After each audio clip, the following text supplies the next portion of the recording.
கடந்த 2024 டிசம்பர் 1ஆம் தேதி திருநெல்வேலியில் தென் தமிழ்நாட்டில் நடக்கக்கூடிய சாதி படுகொலைகளை தடுத்து நிறுத்த சொல்லி ஒரு கண்டன ஆர்ப்பாட்டம் நடத்தினோம்.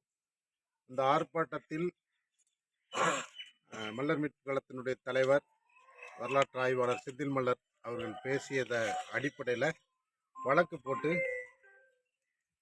கூட்டத்தை நடத்திய என்னை கைது செய்தார்கள். நான் சிறையிலிருந்து பிணையில் வந்துட்டேன். அவர் முன்பிணை எடுத்திருக்கிறார்.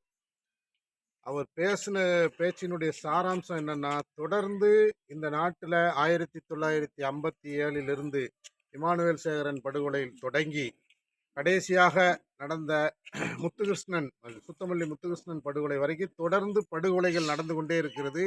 இந்த தேவேந்திரகுல வேளாளர் சமூகத்தைச் சேர்ந்த இளைஞர்கள், தலைவர்கள், ஆளுமைகள் தொடர்ந்து படுகொலை செய்யப்பட்டு கொண்டே இருக்கிறார்கள். இதெல்லாம் யார் செய்கிறா, அந்த கொலைகள்லாம் யார் செய்கிறா அப்படிங்கிறத அவர் சில ஆதாரங்களை முன்வைத்து பேசினார். எதன் அடிப்படையில் இந்த கொலைகள்லாம் நடக்குது, இந்த கொலைகளை செய்யக்கூடியவர்கள், அவர்களை ஆதரிக்கக்கூடியவர்கள் எதை முன்னிறுத்தி இதெல்லாம் பேசுகிறாங்க, இந்த சாதி ஆதிக்கத்திற்கு காரணமாக எது இருக்கிறது என்பதை அவர் பேசினார். அதில் விமர்சித்து பேசினார்னு சொல்லி வழக்கு கொடுத்துருக்குறாங்க. வழக்கு நீதிமன்றத்தில் இருக்கு. அவர் முன்பிணையில் இன்னைக்கு வந்திருக்கிறார். இந்த சமூகத்திற்கு ஏற்பட்டிருக்கிற நெருக்கடியை, ஒடுக்குமுறையை தடுத்து நிறுத்தி அனைத்து சமூகங்களோடும் தேவேந்திரகுல வேளாளர்கள் இணக்கமாக சமத்துவமாக வாழ வேண்டும் என்கிற நோக்கம் கொண்டவர்கள் தான். அதில் எந்த மாற்று கருத்தும் கிடையாது. ஒட்டுமொத்த தமிழ்நாட்டிற்கும் தமிழர்களுடைய நலன்களுக்கும் உரிமைகளுக்குமாக தொடர்ந்து 20 ஆண்டுகளுக்கு மேலே எல்லாருமே குரல் கொடுத்து வந்திருக்கிறோம். அவர் பேசியதில் ஒரு குறிப்பிட்ட சமூகம் முரண்பட்டு இருக்கு. அது வழக்கு அது போய்கிட்டு இருக்கு. அது நீதிமன்றத்தில் தீர்மானிக்கட்டும்.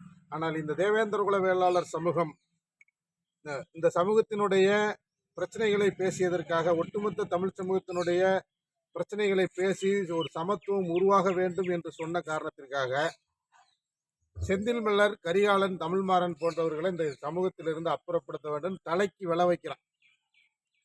இப்படி ஒரு அபாயகரமான சூழல்ல ஒரு சங்கம் நான் 50 கோடி வச்சிருக்கிறேன், 10 கோடி ஒதுக்குவேன் அப்படிங்கிற பேச்செல்லாம் பேசியிருக்குது.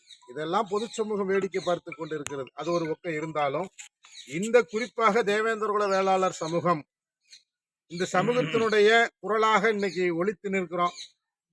எல்லோரையும், இந்த சமூகத்திற்காக குரல் கொடுக்கிற எல்லோரையும், போராடுகிற எல்லோரையும் பாதுகாக்க வேண்டிய இந்த சமூகத்தினுடைய கடமை. நமக்கு நெருக்கடிகள் வரும், துயரங்கள் வரும், சிறைக்கு போவோம், நம்மளை கடுமையான மன உளைச்சலுக்கு உண்டு பண்ணுவாங்க.